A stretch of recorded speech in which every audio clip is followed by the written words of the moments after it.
So welcome all. So today we are going to solve a problem on pentagonal pyramid. So you know a pentagonal pyramid will be having a pentagonal surface at the bottom and bounded by the triangular surfaces, 5 triangular surfaces at a common point apex. So you'll be having an axis passing from the top of the apex to the bottom of the surface. Right? So now we want to solve a problem on pentagonal pyramid of side 25 mm. So the side of the surface of the base will be 25 mm each and axis length will be 60 mm from top to the bottom. And how it is being rested? It is resting on one of its edge on HP. So if it is our horizontal plane and vertical plane, we have to keep the position in such a way that we keep the edge towards our right. So this is the edge, so which is resting on HP. So if it is the edge resting on HP, then you will be having the corner opposite to the edge, which will be lying exactly towards our left. So this will be the position when it is resting on one of its edge. So in that case, when you view from the top, you will just see an true shape of the pentagonal surface as our top view. So when you view from the top, right, you will just see the pentagonal surface. How it will be? It will be resting on one of its edge. So you will be having the corner on the opposite end. So this will be the shape of the pentagonal surface what you get. Okay, so you know how to construct a pentagonal surface. When it is resting on one of its edge, you will keep the edge towards your right. Show the dimension of the edge as how much? 25 mm as in the question. Then take 120 degree. 108 and 108 degree. Measure 25 mm and cut an arc. Measure 25 mm and cut an arc. And again from there you take 108 degree. And again from here 108 degree. So where it meets, you get the other corner. So you can name. So when it is being viewed from the top, all the base corners will be visible. So you will write A, B, C, D and E, right? And when it is viewed from the top, resting on HP, top view, the O center will be visible and O1 will be visible at the bottom. So O will be visible and O1 will not be visible. So O you write outside the bracket, O1 you will write within the bracket. For that you should identify the center. So to identify the center, you can drop from the corner to the opposite edge and again from the corner to the opposite edge. So this will be the center. So apex center will be visible O, bottom center of the surface will not be visible, which is O1. So that we will write it in the bracket. So after that, what we do? You have to take the projection from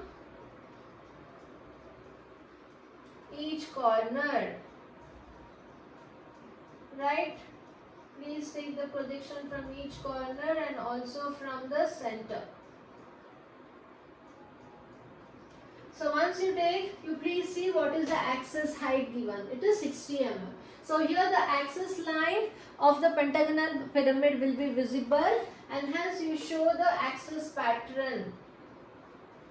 It will not be overlapped with any of the longer edges. Axis will be visible. You can see directly it is projected. So you will show the axis line or the center line. Right? And see that height is 60 mm. So measure 60 mm using the compass. Keep one end of the compass here and cut 60 mm exactly. So we get the apex here as O dash. So once you get the apex as O dash, what's our work is to join all the corners to the apex as it is in pyramid. So you join O1 dash to this point.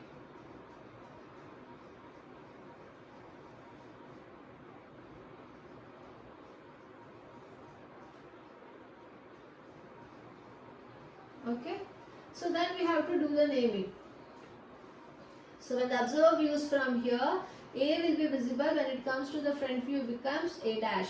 So when the observer views from here down, B and E will be along the same line.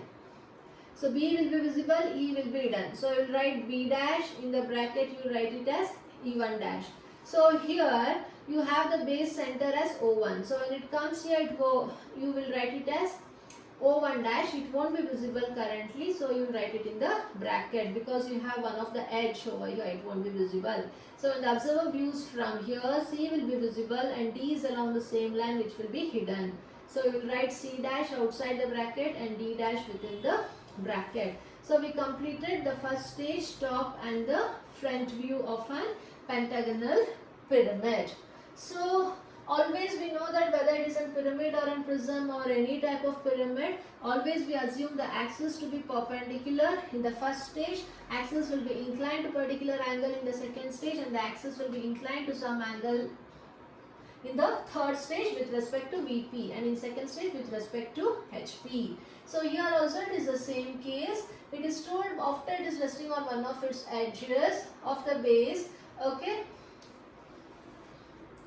the base which is inclined to VP at 30 degrees. So read the question. It is a pentagonal pyramid of 25 mm side of base and 60 mm axis length. It is done. It is resting on one of its edges, even that is done. Edge of the base. So the same edge is inclined to VP at 30 degree. So VP inclination will come in the third stage. So currently we won't focus on that. So we have to focus on HP inclination. So draw the projection of the pyramid when the axis is inclined to HP at 40 degree. So first the axis was assumed to be perpendicular. Now we take the axis inclined to 40 degree to HP. For that we leave some space and take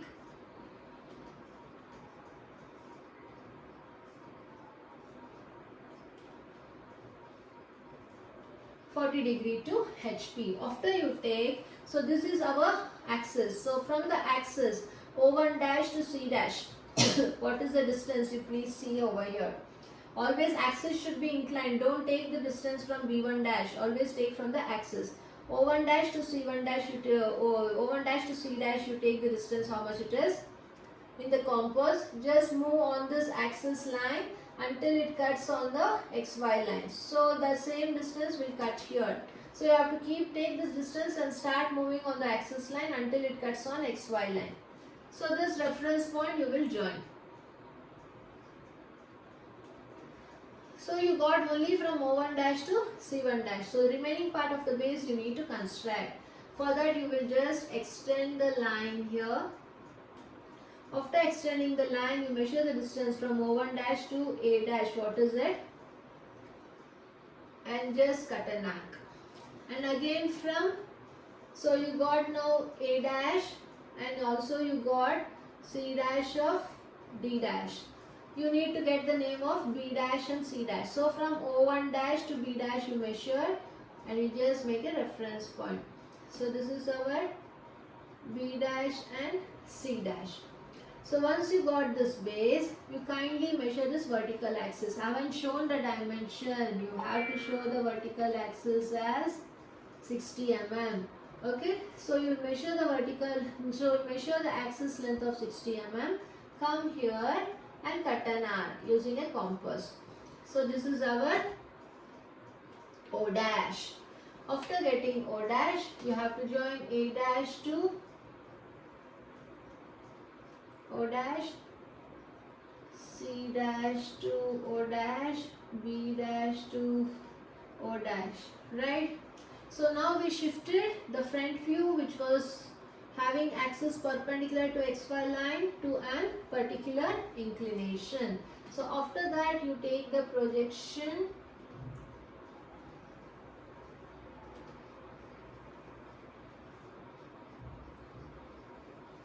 down. Then you extend the projection from the front view also.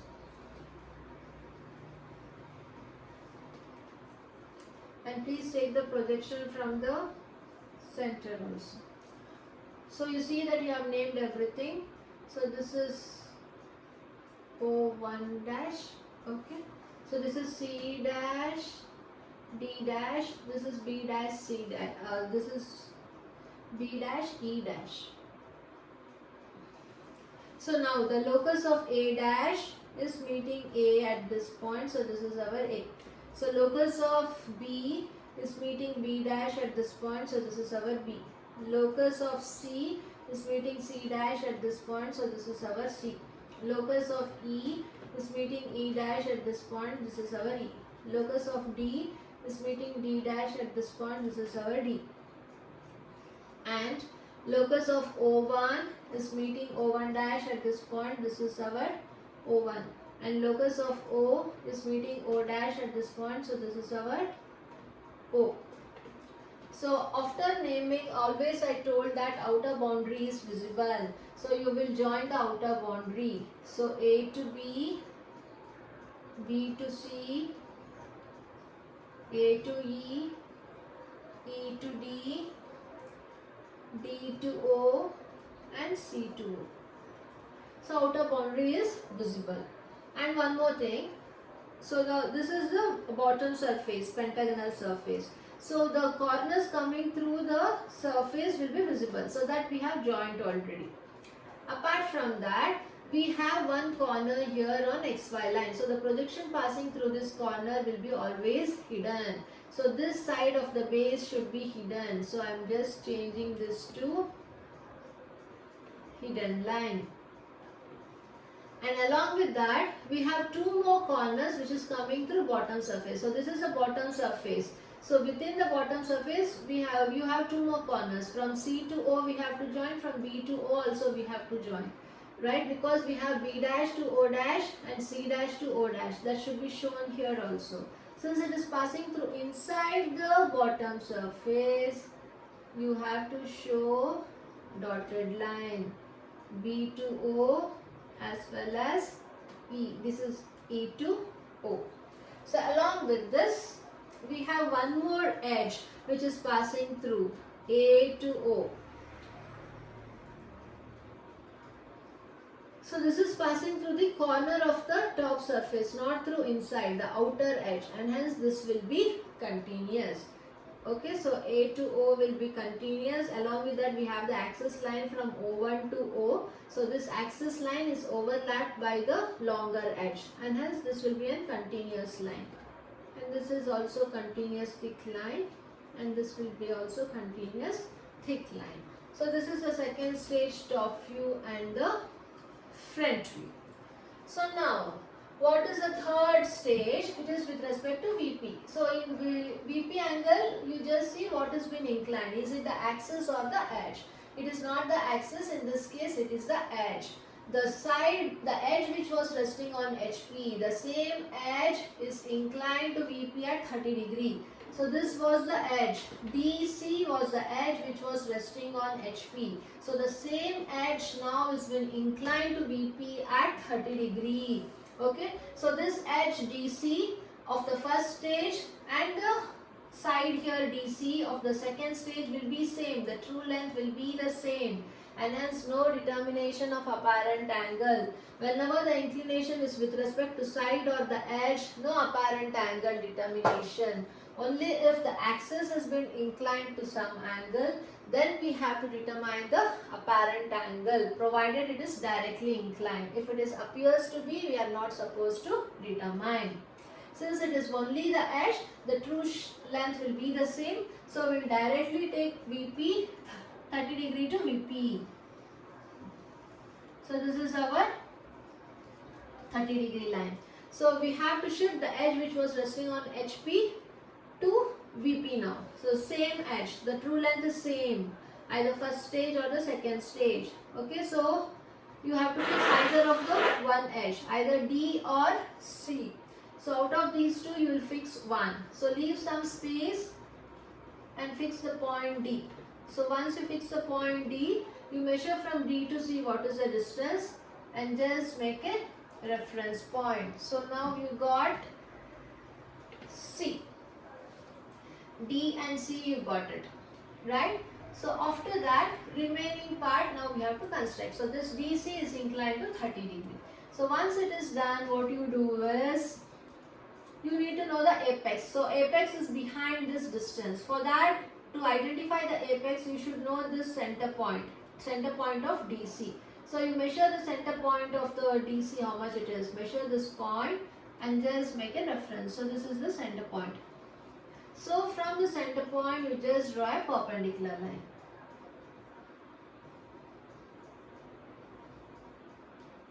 Right? After drawing perpendicular line, you see from the center point to O what is the distance using the compass. Come here and just cut an arc. So you get the apex, which is O. And this D and C is now named. So after you name D and C, then you have to mention the other corners. So how do you proceed? Before going, just identify the center O1. You know O now. So measure from O to O1 how much it is. Come here and just cut an arc. So this is our O1. Right? So once you got O1, you need to find out these two distances, E and D. So to know these two distance, you need to know the distance from O1 to this. What is it? So you have this O1 line already. So measure from O1 to this midpoint. What is it? And just make a reference point. So from this reference point, you just draw a perpendicular line.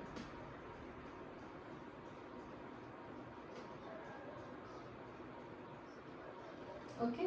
So once you draw perpendicular line, we don't know the distance until where it is, just extend it.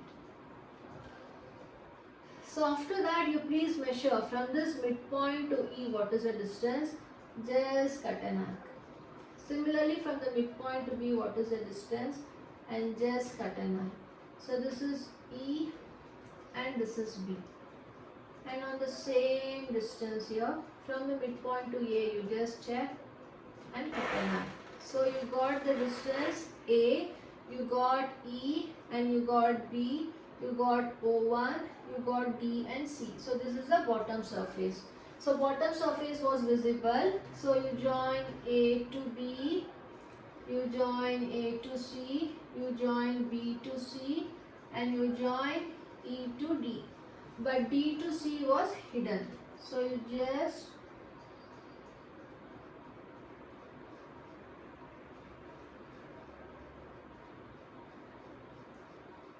make hidden line. So after you make hidden line, so this bottom surface now we have constructed. Apart from that, you have the other part what you have to extend to get the pyramid. So you will join C2O and you join D2O. Apart from that, we have the two edges which is passing through inside the bottom surface. So you will join B2O which is hidden, E2O which is hidden. Along with this, A to O is visible, the outer longer edge of the pyramid. So this you will make it darkened. So this is the center of the base pyramid. So now we have shifted the edge which was resting on HP to 30 degree to VP. So now the given top view is now tilted in such a way that the side is exactly inclined on 30 degree line, which is 30 degree to VP. So after that, now we have to take the projection above. So you take the projection from the apex, from D, from O, from E, from C, from A, from B, and this is from O1.